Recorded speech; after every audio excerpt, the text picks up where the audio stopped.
na-assign po sa akin topic ay yung moral issues. No? At from the beginning, from yesterday hanggang ngayon, of course, may mga bagay na kailangan maging matatag tayo. It's either we transform to righteousness, to God's way, or conform to the world. So, lahat po ng topic, the last 3 topics, it will boil down to this, yung moral issues ng isang tao. Tulad ng sinabi ng ating speaker kanina, anong klase kang Kristiyano? Ikaw ba ay Kristiyano sa laman lamang o sa espiritu? At ito po yung aking outline. Correct? Yung outline sa printout, binago ko na kasi masyadong mahaba. At pag sinunod ko na isa-isa, abutin tayo ng 2 hours. And ngayon, I think I have only 30 minutes. Okay? 1 hour. Kasi hanggang 11 ako eh. So, extend natin. Okay. So, good. Okay, so medyo pinaghalo-halo ko na yung ibang topic sa isang, sa isang main. Una, because we're talking about moral, okay, nagtataka tayo minsan, bakit ba ang gulo-gulo sa mundo?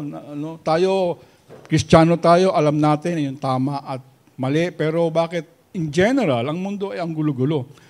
Ganyan ba ang ginawa ng Diyos nung nilikha niya ang mga tao na masyadong magulo, masyadong palaaway, hindi sumusunod sa mga paluntunan, no? Kanina lang on the way here, no? Talagang makita natin ang disiplina. No, hindi naman siguro lahat na nagmumotor, ganon. Kasi 3-lane na yung highway eh.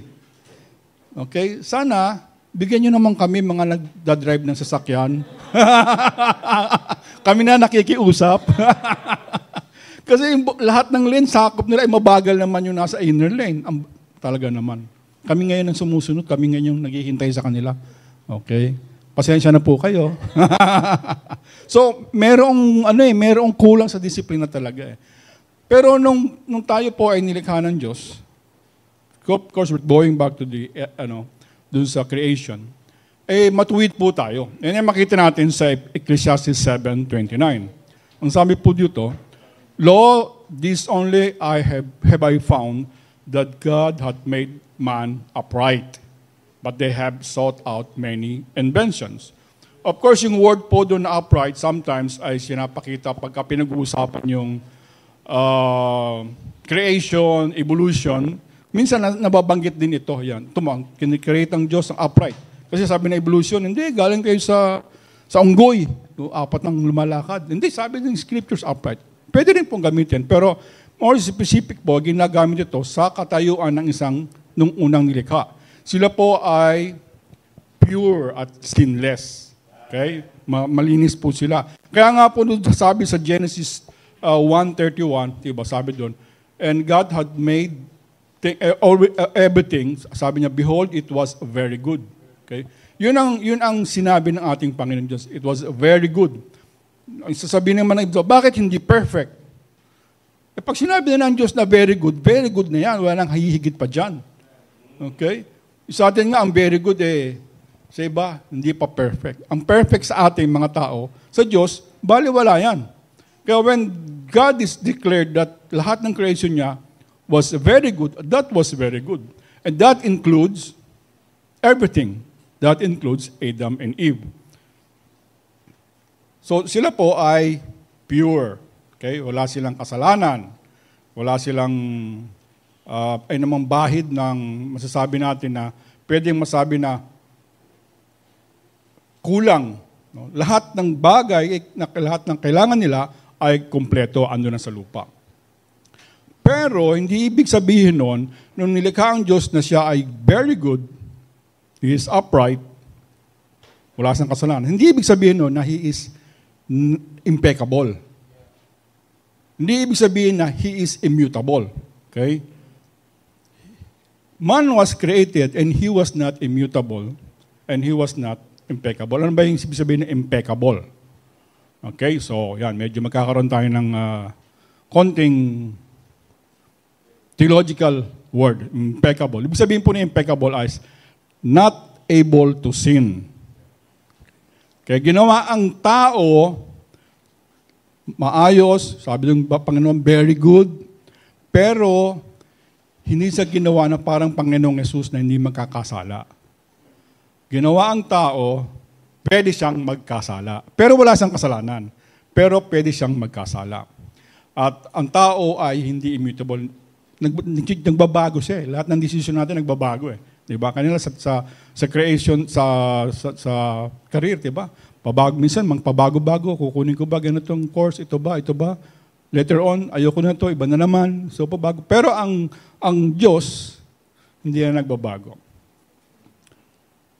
At yung wickedness ng tao ay, after the fall, ay lumaganap ng lumaganap. No? Lalong naging wicked ang tao. Ang sabi sa Genesis 6:5, and God saw that the wickedness of man was great in the earth, that every imagination, sabi doon, of the thoughts of his heart was evil continually. So sabi doon, imagination of the thoughts, sabi sa Ecclesiastes ay sought out many inventions. So ang tao, from the beginning, he was created pure and sinless. But then, because of his desire, because of the options na marami siyang iniisip, marami siyang ginawa sa kanyang pag-iisip. At sabi niya, gusto ko ganito, gusto ko ganito, gusto ko ganito. And then that's why, sabi dun, lumaganap ang wickedness.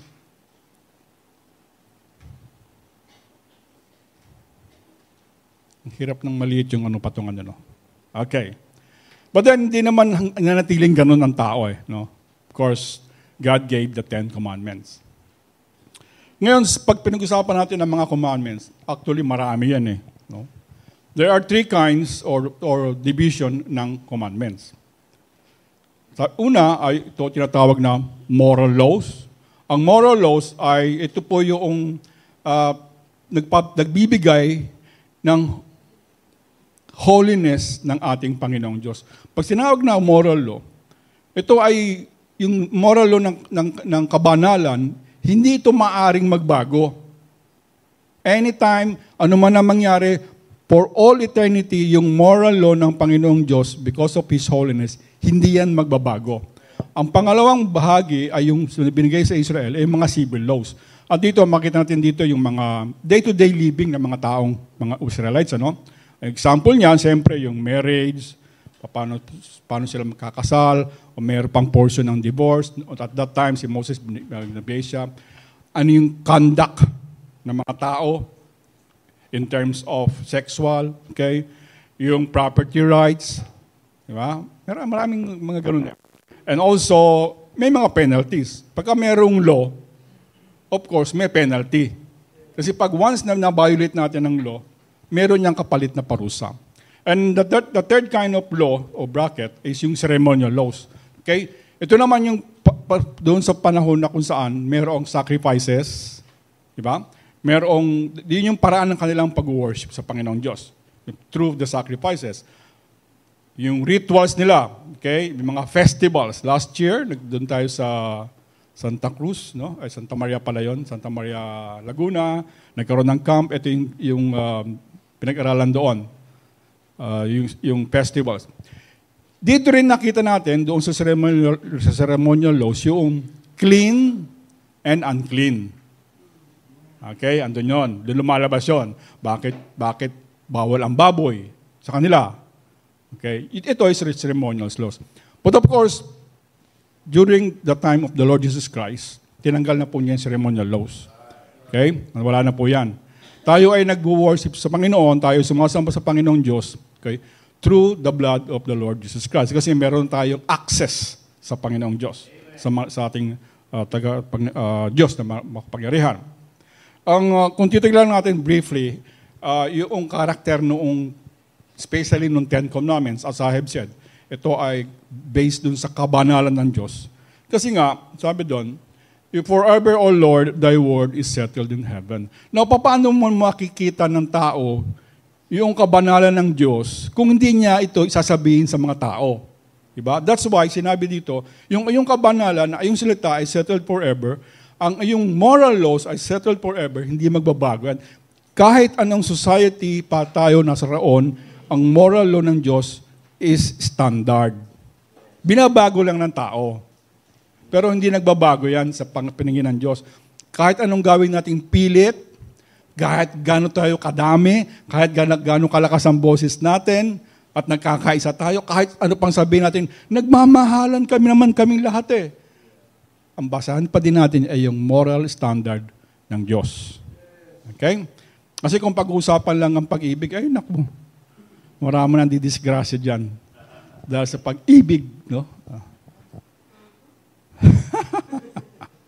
But of course, yung mga Israelites, they were in failure sa pagsunod. No? Sapagkat habang sinusunod nila yung moral laws of God, nakikita nila na pakitid ng pakitid yung kanilang daan patungo sa Diyos. It only points towards the Messiah, the coming Messiah. So habang sinusunod, they're trying to obey the Ten Commandments. Ano? Hindi ko talaga kaya eh. But then there was a promise. The coming Messiah. Diba? So doon patungo sila. That's why the Old Testament was looking forward to the promised Messiah. Okay? Yun ang purpose ngayon nung law. That is why, sabi dyan, the purpose of the law, sabi sa Galatians 3:24 and 25, wherefore the law was our schoolmaster. This is a great school. At maraming teachers dito. Okay? At blessed tayo dahil pumayag ang ating mag-asawang Romel na paggamit yung kanilang school. Okay? Ang building. At marami din mga teachers dito na kilala ko sa kasama natin sa church. Okay? At sabi ng scripture, yun palang kautusan at that time ay siya yung teacher o nagtuturo, ang tinuturo, para tayo daw po ay patungo, bring us, sabi doon, bring us unto Christ. So yung Ten Commandments na yan, lahat ng mga laws, no, it should bring us to Christ. It should not bring us to our self-righteousness. Okay? Kasi anything na gawin natin, na sabi nga, diba, masunod mo man ang siyam na utos, bumaksak ka sa isa, baksak ka sa lahat. So habang ginagawa nila, pinipilit nila lahat yung laws na yan, yung moral law, sinusunod ng mga Israelite, failure. Yung civil law, sinusunod nila, failure. Yung ceremonial law, sinusunod nila, failure. But then it points towards our Lord Jesus Christ. And sabi pa doon, Christ is the end of the law sa Romans 10:4. Ngayon, since we are talking of morality, okay, in different times, in different societies, ay iba-iba po ang moral. Okay? That is why, nung sunod natin yung verse kanina, sabi doon, I have found that God that made man upright. Nakita na po natin yan. But they have what? Sought out many inventions. Okay? So, moral, i-describe muna natin. Mas magiging madali ang ating pag-aaral kung titignan natin, ano ba ibig sabihin ng morality? Okay? So, as most of you are, okay, tinignan ko ngayon sa internet. Ngayon, para maging basic yung ating pag-aaral. Kasi, nung tinitignan ko to, ang daming definition. Sabi ni philosophy, ganyan. Pilosopong ganito. Puro philosopher. But ibang klaseng philosopher. Ang dami nilang definition. O, di punta na lang ako dun sa general. Wikipedia. O, yan. Kasi ano na yan, medyo common. Okay? Which is nakita ko naman, tama naman. Okay? Morality refers to the ability to distinguish right from wrong. Ayan. Meron siyang, maintindihan niya muna, ito ba ang tama o mali? And then, to act. Dapat may action. Okay? On this distinction and to experience pride, natutuwa ka, nagagalak when you do the right things. And of course, guilt or shame when we do not. Yun ang morality. General po ito, no? General. I'm not in specific. So, kung titignan natin, kung yan ang definition ng morality, okay, meron kang nalalaman mo kung ano yung tama at mali, at ginagawa mo naman, at pagka hindi mo natupad yung morality level, kung ano man yun, meron kang guilty. No? Tulad sa trabaho, tulad kanina, di ba? Pagka meron yung mapandaraya, talagang buhay mo guilty. No? Yun talaga isa sa mga pinakamahirap na trabaho talaga is lawyer, tsaka accountant. Talagang yan ang pinakamahirap. At meron akong kapatid, accountant yun. Talagang sinabi talaga niya, yung mga business talaga. Hanggang sa nagsawa na siya. Hindi niya matiis eh. Nag-business siya ang sarili niya. Oh, okay? Oo, gagamit pa rin niya. May diploma pa din. Okay, so, the meaning of moral is what is right or wrong. Okay? So, of course, pagka tinignan natin yan sa Scripture, what is holy and what is sinful. What is pleasing to God and what is not pleasing to God. So, yun yung moral. Ngayon, in any situation, in any time, on any time, iba-iba yan. Okay?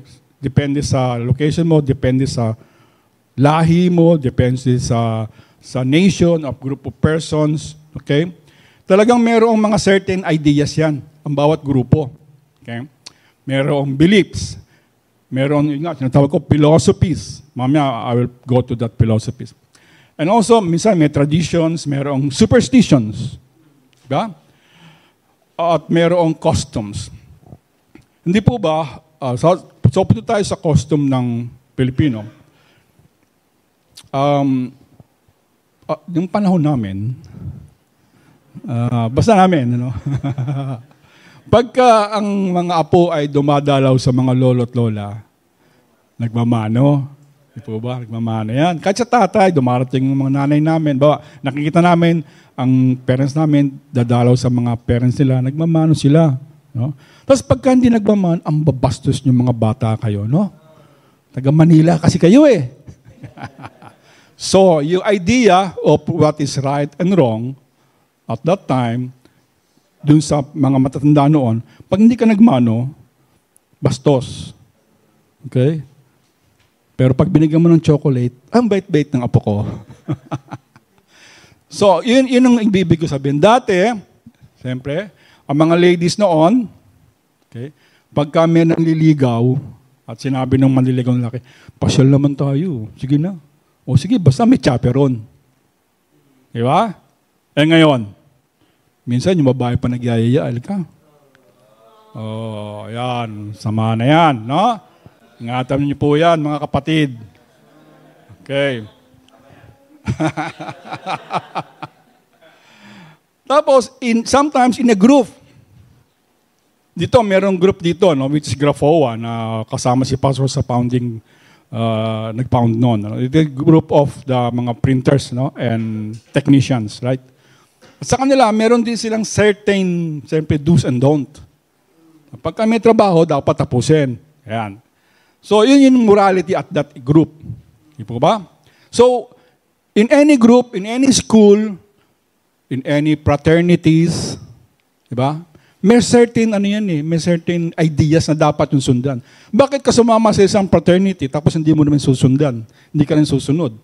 Or yung isang groups, let's say, YMCA, or any groups. Okay? Or a church. Sumali ka sa church, tapos sabi mo, ayoko ng mga patakaran nila. Oh, mali yun. Okay? Kaya we need to be careful doon sa sinasalihan natin. But the thing is that, my point is, any group, meron certain philosophies, may certain ideas na dapat kang sundin, na para ma-feel mo na you belong. Hindi po ba? And if we look back again and again, nakahaba tayo ng oras, so let's just go look at the Bible. Okay? Meron dito certain groups na nakita natin na hindi maganda. Sa Revelation chapter 2, verse 6, okay? Sabi doon sa scriptures, but this, Revelation 2:6, but this thou hast, that thou hatest the deeds of the Nicolaitans, which I also hate. And also, in Revelation, we will see, doon din binanggit the doctrine of Balaam. Ano pa? Jezebel. So, bakit binanggit itong mga taong ito? So, merong certain ideas silang pinopromote. Di ba? Meron silang mga gawa na gusto nang gayahin din ng mga tao. At kung ano man yung ginagawa ng grupo na yun, siyempre, at napasama ka doon, you are expected to do what they're doing. Di ba? Kung hindi, hindi ka dito kasama. Hindi ka na apo. Di ba? Ganon. Apo, yung fraternity yun. Hindi yung Apo Hiking Society. Okay. So, tingin tayo doon sa scriptures muna, no? Yung about morality of these certain people. So, 2 Peter 2:12 to 15, ito, mahaba-haba ito, okay? Open our Bible, 2 Peter 2:15. Dito, binanggit dito yung doctrine or the way of Balaam. So, pag sinabing way of Balaam, so ito yung idea nila, ito yung philosophy nila, ito yung kanilang culture of actions. So, I put it there already, on the screens.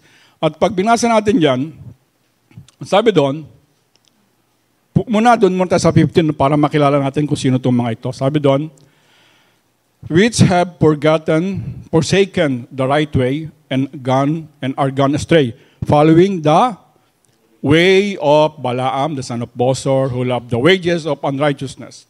Okay, so this is the way of Balaam. So, kung isipin natin, this is the morality of Balaam. These are the do's and don'ts of Balaam. So, what are those? Sabi sa 12, there are first, brute beast. Diba? Mabangis na hayop ang mga ugali.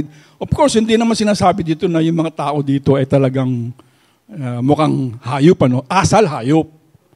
Okay, asal hayop sila. Ano pa? Dapat nga doon, sabi doon, dapat sila dinidestroy, sinisira.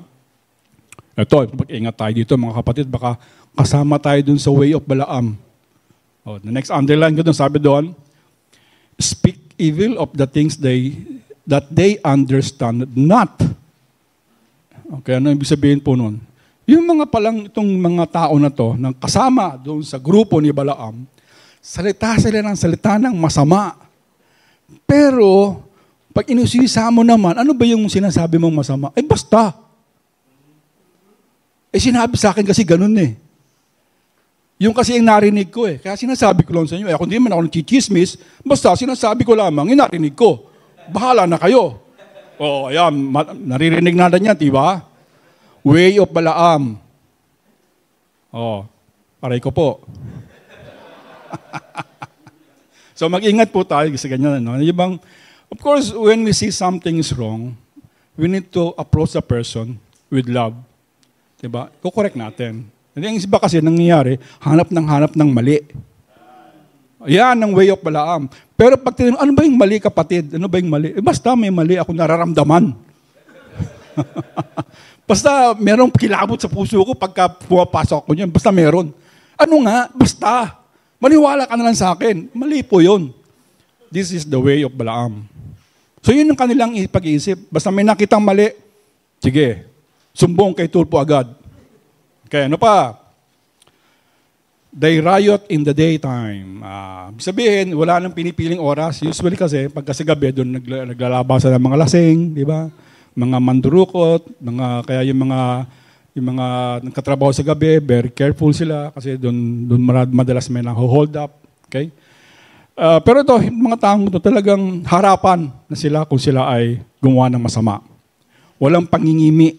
Okay? Walang konsensya na talaga eh. Tapos sabi doon, puro sila spots and blemishes. Deceivings. Nandadaya. Okay? Nandadaya. Tapos sabi pa doon, full of adultery. Adulterous life na, pinagyayabang pa. Tapos ano pa? Tapos nangiinganyo pa. Ipalitan mo na yung asawa mo kasi. Tanda na yung asawa mo, kumuha ka ng mas bata para sumigla katawan mo. Yan ang mga diskarte ng mga makamundo. Di ba? Pero tayo mga Kristiyano, tapat tayo sa ating mga asawa. Yes. Di ba? Kanina, pinupuri natin yung mga babae, ngayon naman yung mga lalaki naman.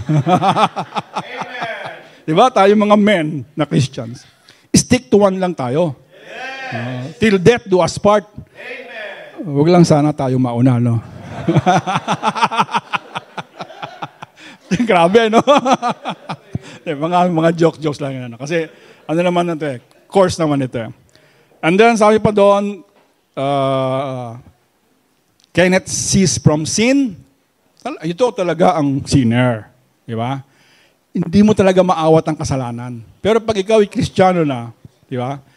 Dalawa ka na. Gagawin ko ba o hindi? Pero mas malamang, hindi mo na gagawin kasi nag-isip ka na eh. Pero sa isa, itong way of Balaam, talagang hindi nila talaga mapigil sarili nila eh. Okay. Ayoko nang gawin, kaya lang katawan ko hinahanap eh. Yan. Then, beguiling unstable souls. Ito, meron tong modern term. Yung beguiling unstable souls. Ano?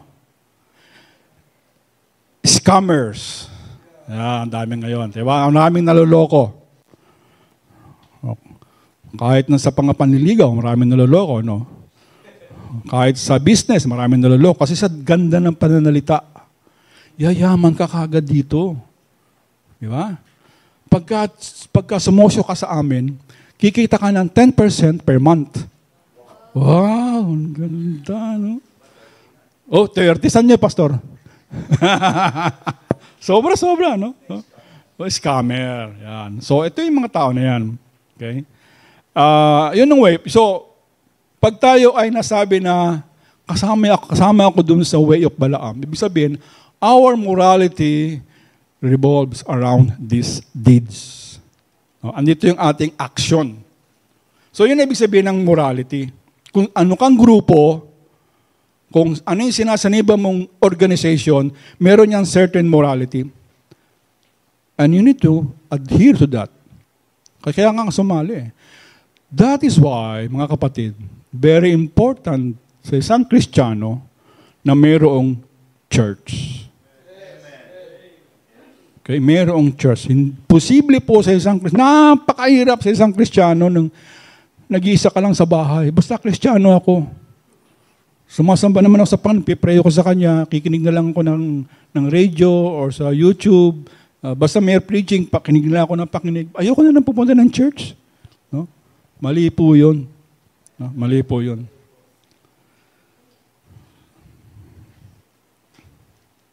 Kasi yung church, pinag-usapan natin ng church, yun ay tinatag ng ating Panginoong Jesus. O di doon tayo sa, kung saan-saan tayo nag-a-attend ng or nagiging member na organization, and yet, doon sa organization na buhay, na tinatag ng ating Panginoong Jesus, yung iba ayaw. Pero pagka outing, mga special occasions, gusto. Okay. So ito po yung attitude ng isang, remember, ito ay way of Balaam, nasa church daw to, nasa iglesia. So itong mga taong ito ay meron sila ang uma-attend sila sa church, sa simbahan, maaring Kristiyano sila sa kanilang sarili at sa kanilang pagkakaintindi. Okay? At they're saying they are Christians and yet sila ay enjoy sa kasalanan. At ang sabihin nila, no big deal. Yan. Wala nang problema yun eh. And they enjoy sin. So, yun yung morality of these people. Okay? For example, diba meron tayong mga nababalitaan. Estudyante, pinatay sa hazing. Ito, nakakadiri ito, no? Future leaders of the country, no? In college. Tapos, nagpunta sa school para mag-aral and then, mainganyo sa isang hazing. Oh, thank you. Bihira, bilis, oh. Ay, i-invite sa isang hazing, tapos napatay, tapos itatago nila. Di ba?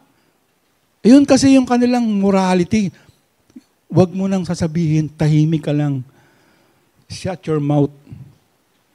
Okay? Because of idea nun, brotherhood. So yan po yung, now let's go forward at this time. Okay? There is meron pong isang idea na so impressive sa mga tao. Talagang very, very impressive. That has changed the morality from this time on. At yan po ay ginawa or pinopose ni Charles Darwin. Ano po yon? Kaya alam na natin yan, yung Darwinism. Okay? Yan po yung nakasira, okay, na ideology within this time. Very damaging po. Very damaging. With the idea of Darwinism, alam naman po natin siguro yun, no? Diyan, okay.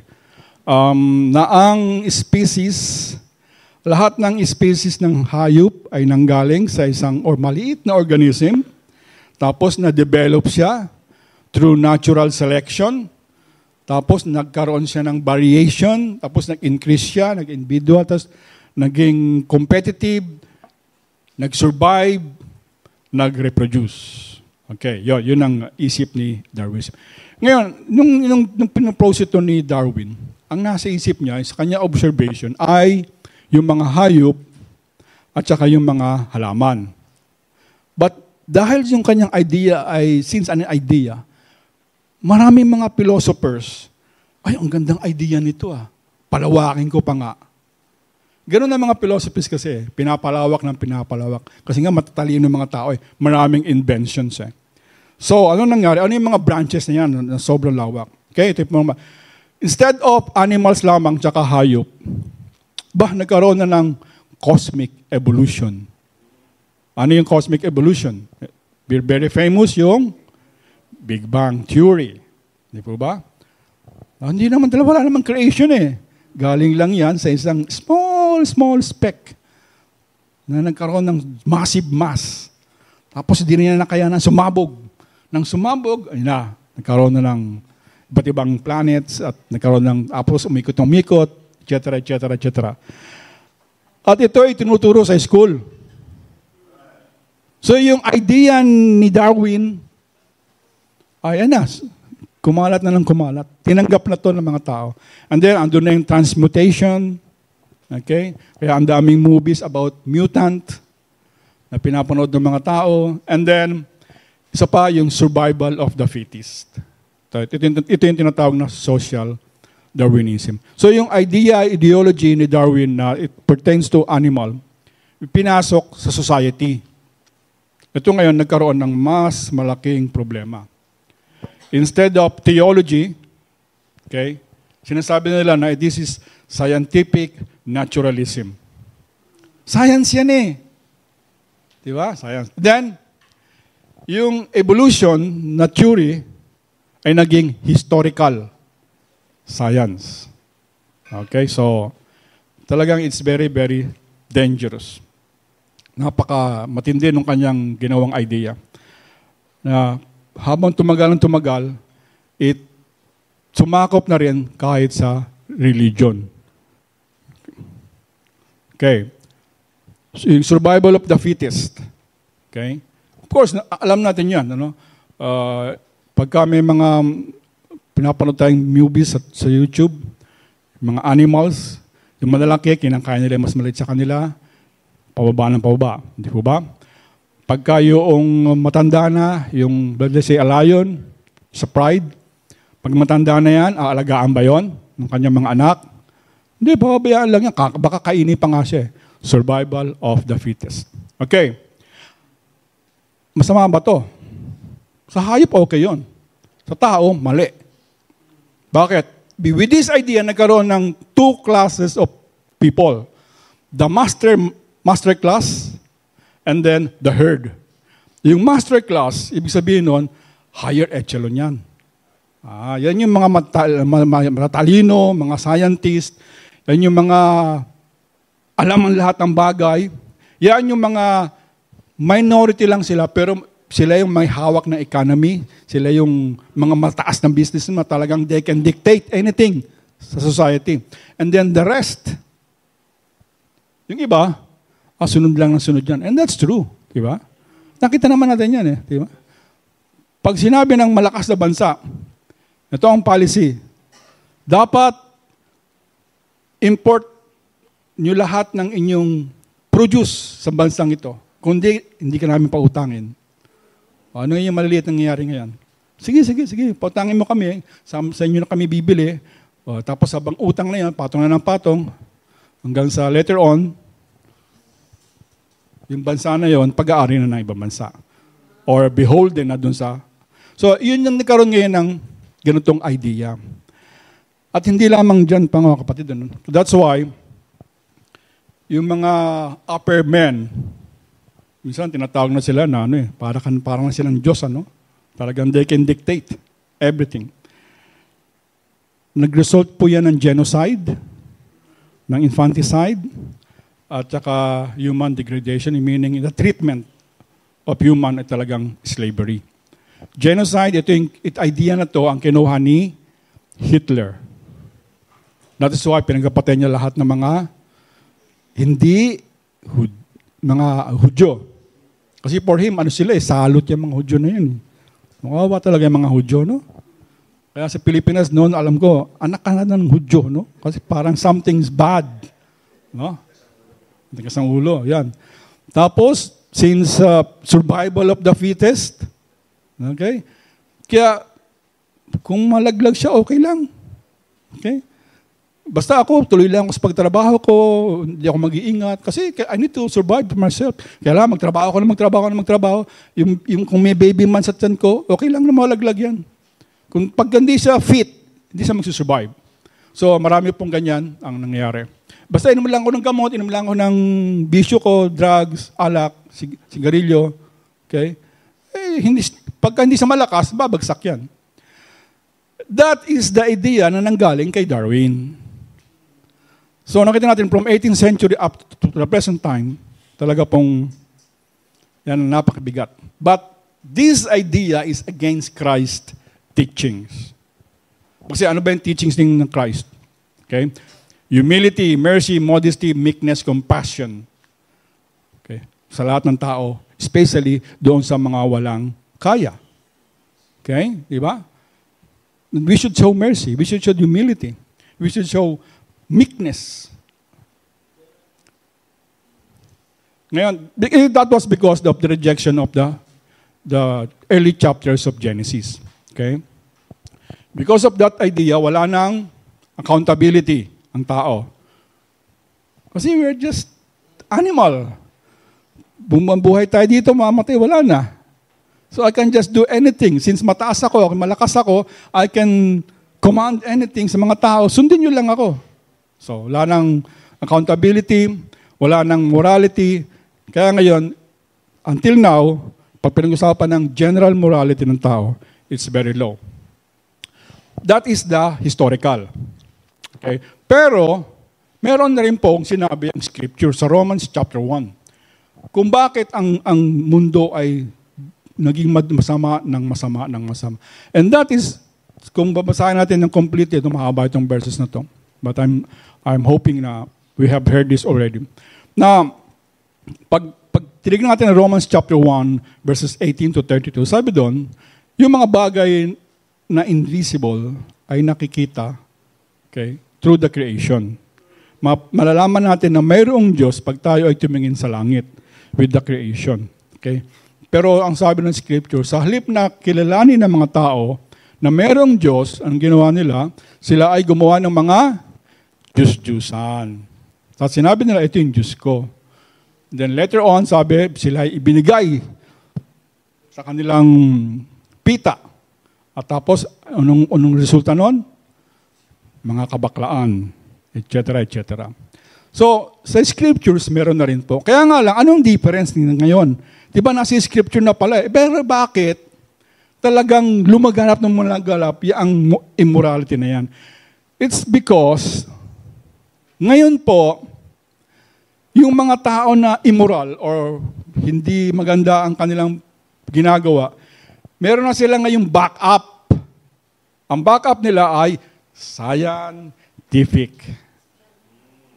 Okay? Kasi ayaw nilang pakinggan yung scriptures, diba? Kasi nga, sinasabi palagi ng scriptures, masama, magbago ka. Ayaw ko niyan. Scientific support may sinabi ng ganito, sinabi ng ganyan, sinabi ng biology ganito. Ito ang aking pag-iisipan, ito ang aking susundin. That is why the morality has gone down and down and down. So sabi doon, we are just like an animal, tayo ay mabubuhay, then mamamatay, without no consequences, no afterlife.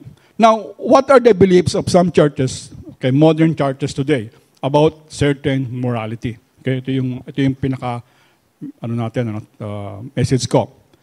Ano yung some, Pag pinag-usapan po ang homosexuality, isa yung very, masyadong malakas December 2023, no? Just last year, 4 months ago, sinabi ni Pope, lahat ng mga same-sex couples, pwede nyo nang i-bless. Pero, meron pang restrictions. Hindi nyo sila pwedeng i-bless pagka may misa, pagka any ceremonies. Okay? Tapos sabi pa, pagka merong blessing, yes. Ibig sabihin, pag binibless nyo sila, ibig sabihin nun, meron silang pagkakataon para mag-trust sa Diyos. Diba? But the Bible says, sa Leviticus 18:22, thou shall not lie with a mankind as with a womankind. Ito very specific ito, no? It is abomination. Now, kung susundin ko yung sinasabi ni Pope na, give them blessing lang naman yun So, ang ganito kong scripture, ang kaya pwede kong sabihin sa kanila na blessing. Halimbawa ito, may couple, same-sex couple. Then I will say to them, the Lord bless thee and keep thee. Pwede ba? Hindi. Pwede. Susunod na verse. The Lord made His face shine upon thee. Kayong same-sex couple, magliwanag nawa ang mukha ng Panginoong Diyos sa inyo. Parang hindi pa pwede, no? Kaya hindi pa pwede sinabi ni Pope na, bigyan nyo lang sila ng blessing. Kasi pag sinabi mo, bibigyan ko sila ng blessing, sumasang-ayon ka na dyan It's just short of saying, okay na. But I'm sure later on, sasabihin nila, okay na ang mga homosexuals. Ang same-sex marriage, okay na. Ganun naman ang degradation ng tao And then, anong naman ang belief ng Methodist? Marami palang klaseng Methodist, Marami pala. Yung World Methodist Council, so there's a group of Methodist churches, ito masama. No? Sa isang church na walang statement sa morality ng homosexual, very bad. Neutral. Meron daw British Methodist, same as Catholic, they can bless. Ang United Methodist, dito sa Pilipinas, sa Amerika, sabi nila, incompatible yan. Dito sabi. With Christian teachings. Incompatible. Well, that's a good thing. Diba? Pero, sabi naman nila, they extend, pinapayagan nila yung mga homosexuals sa ministry. So, ganun din yun Unti-unti. Hindi lang nila talaga diretsong sabihin, masama yan Unti-unti. Blessing lang muna ngayon. Later on, sige, magpakasal na kayo. How about other groups? Ang INC, Adventist, Jehovah's Witnesses, definitely they say no to homosexuals. Ang MCGI, alam niyo ba MCGI? Dating daan, nakumpis ako dito Kasi wala silang statement talaga So you need to watch the videos. Meron ako nabasa, sabi niya, hindi, masama yan. Tapos later on, may nabasa din akong na video. Hindi, depende sa lugar. Kaya sabi ko dyan, no, yes. No? Ang Anglican, this is the Church of England, blessing din. Pero wala pang same-sex marriage. Now, Presbyterian, ito matindi. Presbyterian, accepted na sa kanila. Then, JIL, anti-God yan. Sabi niya, anti-God, labag sa Diyos, yung mga homosexuals. Si Kibuloy, sabi niya, the devil created them. Sabi pa niya sa umpisa, Akin kayong lahat, ang kaluluwa nyo akin. Pero yung mga, yan, devil lang, ito naman sobra naman ito. No? Also, Pentecostals, and then, no, yes, then. No? Hindi clear sa kanila. Kasi ang dami kasing branches ng Pentecostal. Tayo as Baptist, alam natin kung ano ang ating stand. No? Meron pa nga sa branch ng Pentecostal, sa dami nila, nagkaroon sila ng isang ministry. Pangalan ng ministry nila ay Light Presbyterians. At lahat ng member doon ay homosexuals. Lahat ng letters na alam niyo LB, Q, T, A, B, C, D, E, F, G, andun kasama. Next, divorce. Ano ang sinasabi ng mga some churches sa divorce? Of course, mas madali ito. Jehovah's Witness, Advent, Seventh Day, ano doble yung Jehovah's Witnesses, no? Kaya meron sila, pero may certain grounds. Okay? Especially, pagka mayroong infidelity. I think, baka nabanggit na doon sa marriage, ano? Anglican, Presbyterian, same thing, they allowed. Okay? INC, ito, meron yung query din to. Sabi nila, hindi po pwede. Pero pag ikaw ay nasa ibang bansa, bawa sa Amerika, pwede. So, yung kanilang statement na yun, ibig sabihin nun, depende kung nasaan ka. Kahit na ito yung stand ng church, pero kung andun ka sa Amerika, sige, pwede kayo. Roman Catholic, ganun din. Okay? And then, how about divorce? And here are some of the churches. Okay, 5 minutes. Wala. Okay lang? Okay. So it's abortions, okay? I have here sana 4 groups, ano? Yung mga hindi pumapayag, marami po, ano? At isa dito ay sabi, Southern Baptist Convention. Uy, mayroong Baptist hindi pumapayag. That's good. Okay? Pero at the opposite extreme, sabi, walang statement. No clear statement. Meron naman sinabi, National Baptist Convention. So, hindi mo lang, kahit pala Baptist ka, meron pumapayag, merong hindi sa abortion. Kaya that's why we need to really teach the teachings. Huh? Turo natin that life is from God. And only God can take it away. Now, since meron sa part ko doon, merong part doon na ano yung mga Baptist parents, and kapag nagkaroon ng ganitong situation, anong ginagawa nila? Okay, I'll just give you one example. Sa Riyadh, meron kaming kapatiran doon. Ang sabi sa kanya, babae, because he's past 40, tapos nabuntis siya. Sabi sa kanya ng doktor, of course, na CT scan, mayroong problema yung bata. Yung baby sa tiyan. At kailangan mong abort. But she's a Baptist. She's part of our church. Sabi niya, stand yan, no. Bigay ng Diyos yan. So, nagpatuloy. Okay? Lumabas yung bata, of course, may defect. Tama naman yung science. Tama naman yung doktor. But then, hindi niya pinabort. Okay? Yung bata ngayon, malaki na. Malakad na. Dumana sila ng struggle talaga. Pero anong susundin mo? Yung utos ng Diyos o yung sabi ng tao? Yung utos ng Diyos. Yung suffering is everywhere. Okay? More, of course, mas malaking opportunity to care of the child. But that is still a blessing. Then how about euthanasia, mercy killing, assisted suicide? Payag ba tayo doon? Paano ko yung mahal natin sa buhay? Bawa, yung ating parents, talagang naghihirap na, sa deathbed na.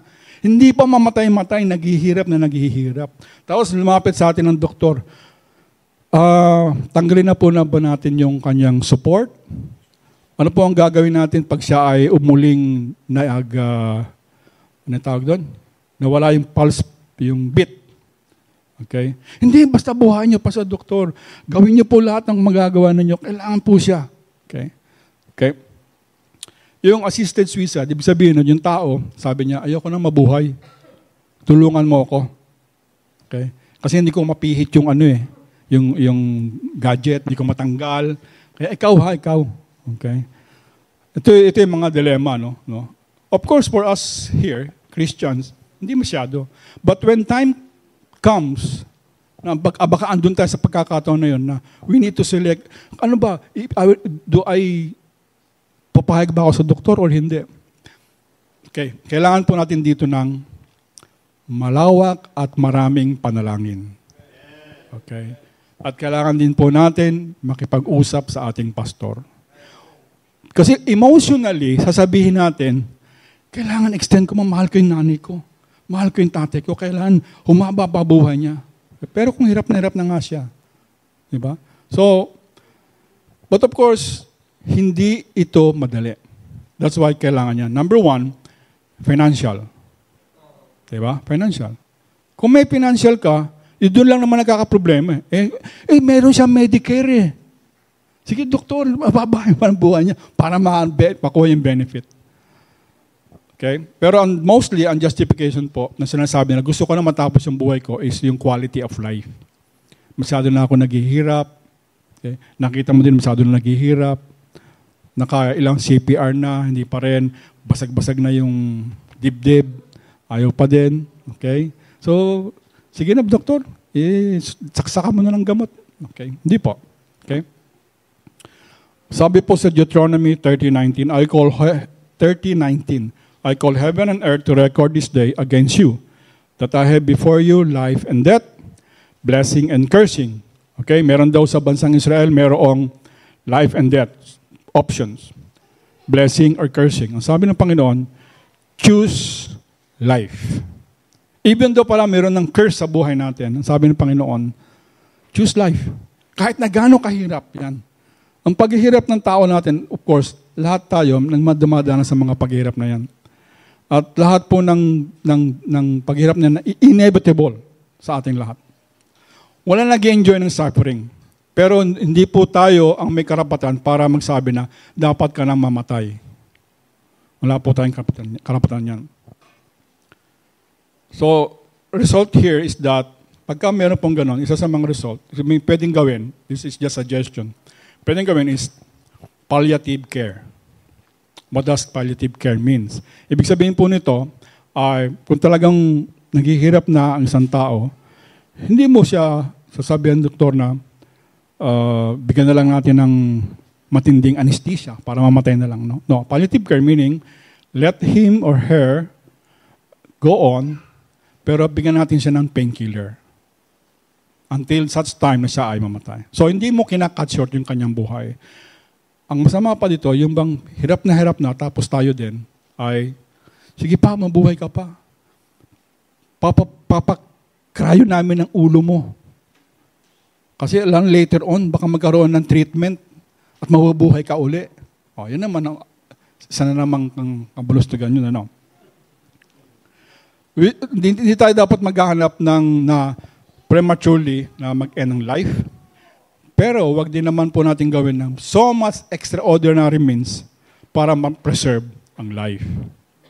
Na parang Diyos na tayo na gusto natin siya mabuhay na mabuhay. Okay, that's euthanasia. And then, tanda natin, God alone is sovereign. Ay, paano kung ang parents natin matanda na, tapos di na natin kayang alagaan, pwede ba natin dilin sila sa home for the aged? Papakita ko sana yung video, ang ganda eh. Para kang pumapasok sa isang hotel sa BGC. Anong na? Wag na. Okay na. Hahaba lalo. Time's up na raw, sabi. Ang dalawa eh. Pinapawis na nga ako sa kami madalis eh. So anyway, yun na lang sasabihin ko na yung bodo, no? Okay. BGC, no? Talagang maganda talaga. At sabi ko, gusto ko dun. Kung meron lang kaming pera, gusto ko dun. No? Okay, ang problema dito is that, anyway, I searched. No? Meron pala dito, marami dito sa Cavite, home for the aged. Okay, at parang gusto ko din dun eh.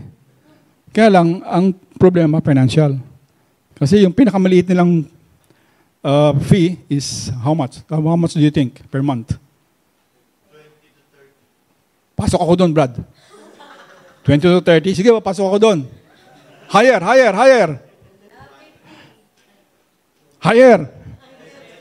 Ha? 95,000 per month. O, hindi na lang, di ba? In our status, wala din natin kaya yon. Hindi natin kaya. But of course, so, ang idea done is that if you have the money, which is for me, wala naman siguro sa atin ganun. Correct. Business mo na lang yan. Okay? So, for parents, no, so if you like to take care of your parents, there should be sacrifice. Sacrifice talaga yan eh. Okay? At talaga magtitiis ka, hindi lamang ikaw yung nag-aalaga, kundi buong pamilya mo magkakaroon ng sacrifice. Especially kung merong sakit na matindi, Alzheimer, merong brain damage or something talaga hindi makakilos. Mas mahirap yun, di ba? So it needs sacrifice. Then, yes. So if a family chooses, ito lang naman, kung meron tayong nakitang isang Christian, pinasok yung kanyang parents doon, huwag natin sasabihin na, ang sama ninyong mga anak. Huwag. No? Tapos pag meron man tayong nakitang isang parents na hindi mapadala doon, huwag niyo sabihin, ang kukuripot ng mga anak nito. No? So this is a family decision. Okay? Family decision po yan. At you really need a lot of prayer. But talking about 95,000, sa bahay na lang ako. Talaga. Because, kung in defense of those who put their parents in sa home for the aged. Kasi sinasabi nila, you are not honoring your parents. But honoring parents have many forms. Sabi sa Matthew 15:4, for God commanded, saying, honor thy father and mother. He that curseth father and mother, let him die the death. So if we are cursing our father and mother, that's also not honoring them. Okay? Bibigyan natin sila ng pera. O, ito yung pera nyo, ito na yung panggastos nyo sa isang buwan. That's not honoring. Diba? O, bibigyan natin, ito na yung grocery mo, ito na. Babagsak mo lang. Tapos magdadabog ka. Utos ng utos. O, yan, mga kabataan. Yan, not honoring. And last, wag na to.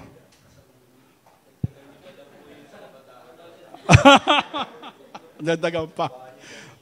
Pastor, kayo na mag-follow up. Kasi sabi, time na raw eh. Isa pa siguro, IVF. Alam niyo IVF? Intro vitro fertilization. Okay? So the Christian do it. Paano yung mga wala pang anak talaga? Ang tagal na.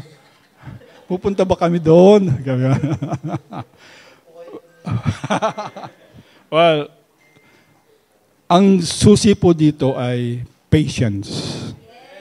We don't, patience lang po talaga. Okay? Huwag tayong magmadali. Okay? Huwag tayong, kasi ang isa sa mga idea ng IVF is that, kasi ang anak ko puro babae. O kaya, ang anak ko puro lalaki. 5 na sila eh. Kailangan magkaroon ng muse sa basketball. Talaga puro babae talaga eh. Sa kapatid ko, puro babae din, puro lalaki din anak. Kaya mag-IVF na lang. Okay, ang IVF is that bubuuin yung fetus sa, sabi doon, petri dish. Yung sperm cell at saka yung egg cell, pagsasamahin. Pag nabuo yun, ibabalik sa mother. Okay?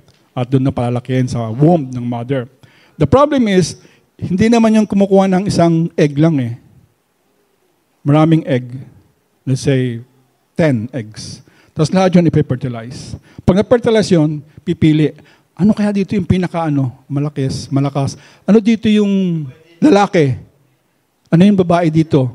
Okay. Ito lalaki to. Kukunin ko to. Transplant dun kay Mrs. Hopefully, lumaki. Ano ngayon mangyayari dun sa rest? Papatay na yun. Tatapon na yun. But we believe that ang kasya, baka hindi kasya eh. Baka hindi kasya. So, ang ano doon is that papatayin na talaga lahat yun. Okay, so that is murder already. So,